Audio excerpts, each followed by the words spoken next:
వెంకటేష్. ఓం నమో వెంకటేశాయ.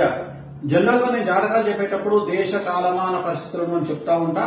ఆ దేశ కాలమాన పరిస్థితులను బట్టి కలియుగంలో జనాలు ఎక్కువగా ఫేస్ చేస్తున్నది, సమస్యల బారిన పడుతున్నది కారణం బలుపు. సో ఇవాళ మన హెడ్ లైన్స్ వచ్చి బలుపు, ఈగో. కొద్దిగా పెద్ద వీడియో పెడతాను, దయచేసి అందరూ చివరి వరకు చూడండి. సో దీన్ని బలుపు అంటే ఈగో. సో మనం గ్రహాలను తీసుకున్నాం. ఫస్ట్ బుధుడు ఏం చేస్తాడంటే బలుపుని ఇస్తాడు. చంద్రుడు ఏం చేస్తాడంటే చులకన భావాన్ని ఇస్తాడు. అంటే ఇతరులు అంటే చులకనగా మాట్లాడము, చులకనగా చూడడం అనేది చంద్రుడు ఇస్తాడు. కుజుడు ఏం చేస్తాడు అంటే కుళ్ళు, కుతంత్రాలు. అంటే ఒక వ్యక్తి బాగుపడుతుంటే చూసి ఓర్వలేనితనము, అలాగే కుతంత్రాలు అంటే వాళ్ళని ఎట్లా కిందికి దించాలా, కాళ్ళు పట్టుకుని లాగాలా అని చెప్పి ప్రయత్నం చేసేటువంటి కుతంత్రాలు. సో ఒక వ్యక్తి ఇలాంటి పనులు ఎందుకు చేస్తాడు అంటే, ఒక వ్యక్తికి ఈగో ఎందుకు వస్తుంది, ఒక వ్యక్తికి చులకన భావం వేరే వాళ్ళంటే ఎందుకు వస్తుంది, ఒక వ్యక్తి ఇతరులను చూసి కుళ్ళుకోవడము లేదా కుతంత్రాలు చేసి అతన్ని కిందికి లాగడము లాంటివి ఎందుకు చేస్తాడు అంటే, ఎవరి జాతకంలోనైతే బుధుడు లేదా చంద్రుడు లేదా కుజుడు 1వ స్థానంలో అంటే లగ్నంలో, 6వ స్థానంలో, 8వ స్థానంలో, 12వ స్థానంలో, అలాగే చంద్రుడు 1, 6, 8, 12, అలాగే కుజుడు 1, 6, 8, 12, లేదా ఈ చంద్రుడి మీద, బుధుడి మీద, కుజుడి మీద శని దృష్టి ఉన్నట్లయితే, ఈ ముగ్గురిలో శని దృష్టి ఉన్నట్లయితే, సో వీళ్ళు ఇలాంటి పనులు చేస్తారు. బేసిక్ గా ఇలాంటి పనులు ఎందుకు చేస్తారంటే, ఈ చంద్రుడు, కుజుడు, బుధుడు అనేటువంటి వాళ్ళు నేను చెప్పినట్లుగా లగ్నంలో 6, 8, 12లో ఉండడం వల్ల ఇలాంటి పనులు చేస్తారు. అలాగే శని దృష్టి ఉండడం వల్ల కూడా ఇలాంటి పనులు చేస్తారు. సో మరి ఇలాంటి పనులు చేసినప్పుడు వాళ్లకు ఇవాళ మనం బాగానే ఉంటాం. అంటే ఉదాహరణ, ఒక పదవిలో ఉన్న వ్యక్తి తను తోపు పనులు చేసినప్పుడు ఇప్పుడు ఎలాంటి వాళ్ళు ఇలాంటి బిహేవింగ్ చేస్తారు. ముందుగా రాజకీయంలో ఉండే వాళ్ళు పదవిలో ఉన్నప్పుడు వాళ్ళ బిహేవింగ్ అనేటువంటిది చాలా విచిత్రంగా ఉంటుంది. అలాగే డబ్బు, హోదా ఉన్న వాళ్ళు చాలా విచిత్రంగా బిహేవ్ చేస్తారు. ఉదాహరణ, డబ్బు అనేటువంటిది రాజభోగం కిందికి వస్తుంది. రాజభోగం అంటే విపరీతమైన లగ్జరీస్, కార్లు, బిల్డింగులు, వ్యాపారాలు, ఇతరత్రా చాలా ఉన్న వాళ్ళను డబ్బు ఉన్న వాళ్ళను అంటారు.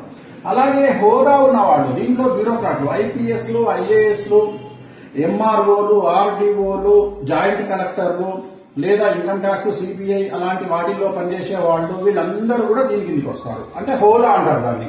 సో వీళ్ళు. అలాగే సక్సెస్ ఉన్నటువంటి సెలబ్రిటీలు, అంటే సక్సెస్ ఉన్నటువంటి సెలబ్రిటీలు, సక్సెస్ ఉన్నా లేకపోయినా సెలబ్రిటీయే, కానీ సక్సెస్ ఉన్నప్పుడు విర్రవీగేటువంటి సెలబ్రిటీలు. అలాగే ఇప్పుడు ప్రజెంట్ తీసుకుంటే ఇన్స్టాగ్రామ్ లో, ఫేస్బుక్ లో, యూట్యూబ్ లో మమ్మల్ని జనాలు గుర్తిస్తున్నారు, మాతో సెల్ఫీ దిగుతున్నారు అని బిహేవ్ చేసేటువంటి సెలబ్రిటీలు. అలాగే పనిచేసే ప్రదేశము లేదా యజమాని లేదా సంస్థల వల్ల, అంటే ఒక ప్రదేశంలో పనిచేస్తున్నప్పుడు, లేదా ఒక మినిస్టర్ దగ్గర పనిచేస్తున్నప్పుడు, లేదా ఒక తోపు సెలబ్రిటీ దగ్గర పనిచేస్తున్నప్పుడు, లేదా ఒక పెద్ద సంస్థలో, గుర్తింపు పొందే సంస్థలో పనిచేస్తున్నప్పుడు ఆ ఉద్యోగం చేయడం వల్ల వాళ్ళు ప్రదర్శించేటువంటిది, ఇప్పుడు నేను పైన ప్రదర్శించే బలుపు గాని, చులకన భావం గాని, కుళ్ళు, కుతంత్రాలు గాని, అంటే ఎవరిని చూసుకొని అంటే వాళ్ళ యజమానిని చూసుకొని. సో దానివల్ల. అలాగే ఇప్పుడు ఈ బిహేవింగ్ చేస్తారు, బాగానే ఉంది, కానీ బిహేవింగ్ తర్వాత ఏం జరుగుతుంది దాని గురించి మనం మాట్లాడుకుందాం. సో ఫస్ట్ రాజకీయ నాయకులంగా తీసుకున్నట్లయితే పదవి కోల్పోవడం. ఎప్పుడైతే పదవి కోల్పోయినాడో ఇమ్మీడియట్ గా శత్రువుల విజృంభణ. అంటే వీళ్ళ పదవి పోతే రాజకీయంగా ఏం జరుగుతుంది, వీళ్ళ శత్రువులు అభివృద్ధిలోకి వస్తారు, అంటే వీళ్ళ శత్రువులు పదవిలోకి వస్తారు. అప్పుడు ఏం చేస్తాడు, ఈయన మీద దాడి చేయడం స్టార్ట్ చేస్తాడు. అలాగే డబ్బు, హోదా. ఇప్పుడు ఉదాహరణ, ఒక మంచి అడ్మినిస్ట్రేషన్ లో ఉన్నటువంటి ఒక ఐపీఎస్, ఐఏఎస్ ఎవరో ఒకళ్ళు తాను ఉన్నప్పుడు నిర్వహించేటువంటి పనులు, ఆ యొక్క ఈ గ్రహాల ప్రభావం చేత తను బిహేవింగ్ చేసిన దానికి తను వేరే గవర్నమెంట్ వచ్చినప్పుడు, తన శత్రువులు అధికారంలోకి వచ్చినప్పుడు వీళ్లను జైలుకు పంపించాలి అనే ప్రయత్నం జరుగుతుంది. ఇది రాజకీయ నాయకులకు ఉంటుంది, బ్యూరోక్రాట్స్ కు ఉంటుంది. ప్రజెంట్ మనం ట్రెండ్ చూస్తా ఉన్నాం. ఇప్పుడు భారతదేశంలో ఈ ట్రెండ్ చాలా ఎక్కువగా ఉంది. సో ఎవరైతే రాజకీయ నాయకులు ఉంటారో లేదా మంచి పదవిలో ఉండేటువంటి రాజయోగంలో ఉంటారో, అంటే ఐఏఎస్ కానీ, ఐపీఎస్ కానీ, ఇతరత్ర సెక్రటరీస్ కానీ, ఓఎస్డీ కానీ, ప్రిన్సిపల్ సెక్రటరీ కానీ, వాళ్ళందరూ వేరే వాళ్ళు రూలింగ్ లోకి వచ్చినప్పుడు జైలుకు పోయేటువంటి అవకాశాలు ఉంటాయి. సో నెక్స్ట్ హోదా. హోదా అంటే మనం ఆ పొజిషన్ అనుకున్నాం. అలాగే డబ్బు, బాగా డబ్బుండి బాగా మంచి విపరీతమైన ప్రాపర్టీస్ కొనుక్కొని లేదా విపరీతంగా డబ్బు సంపాదించి విపరీతమైనటువంటి లాభాల్లో వ్యాపారాలు చేసి డబ్బులు సంపాదించి ఆ డబ్బు వల్ల ఈ 3 గ్రహాల వల్ల బలుగును ప్రదర్శించే వాళ్ళు ఉంటారు.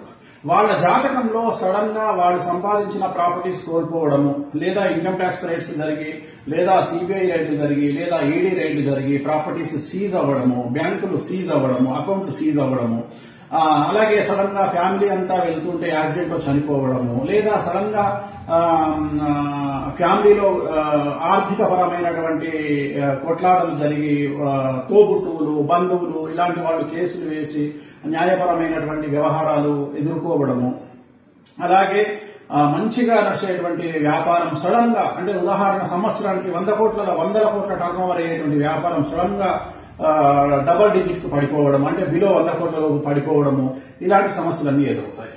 నెక్స్ట్ తీసుకుంటే మనకు సక్సెస్.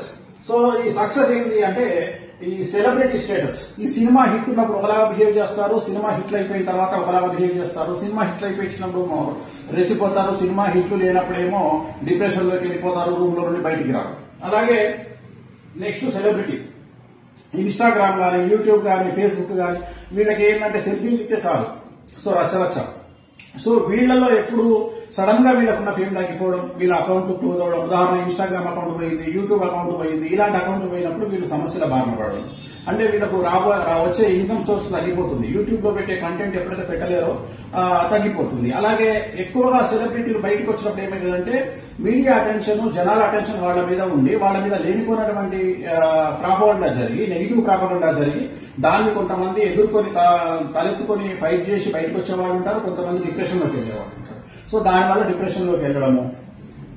నెక్స్ట్ పనిచేసే ప్రదేశాల వల్ల ఎక్కువగా బలుపును ప్రదర్శించడం, అంటే ఉదాహరణ ఒక దగ్గర పనిచేసే వ్యక్తి తన యజమాని చూసుకోనో, తన పదవిని చూసుకోనో, తన పలుకుబడిని చూసుకోనో రెచ్చిపోయి తీరా ఉద్యోగం నుండి యజమాని తీసేశాడు, లేదా తనే ఆ ఉద్యోగం నుండి బయటికి రావాల్సి వచ్చింది.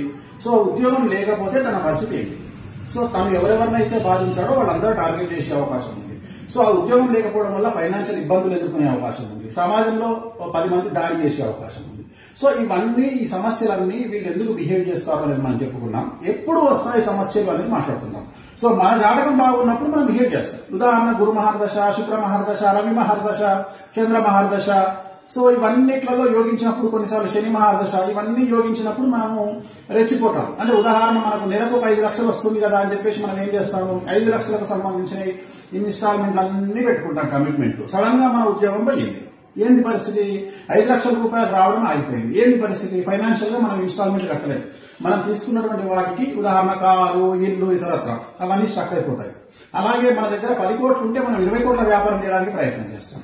సో ఇవన్నీ, అలాగే మన దగ్గర 2 కోట్లు ఉంటే ఏదో ఇంట్రెస్ట్ వస్తుంది కదా అని ఎవరికో అప్పిస్తాం, సో వాడు ముంచేస్తాడు.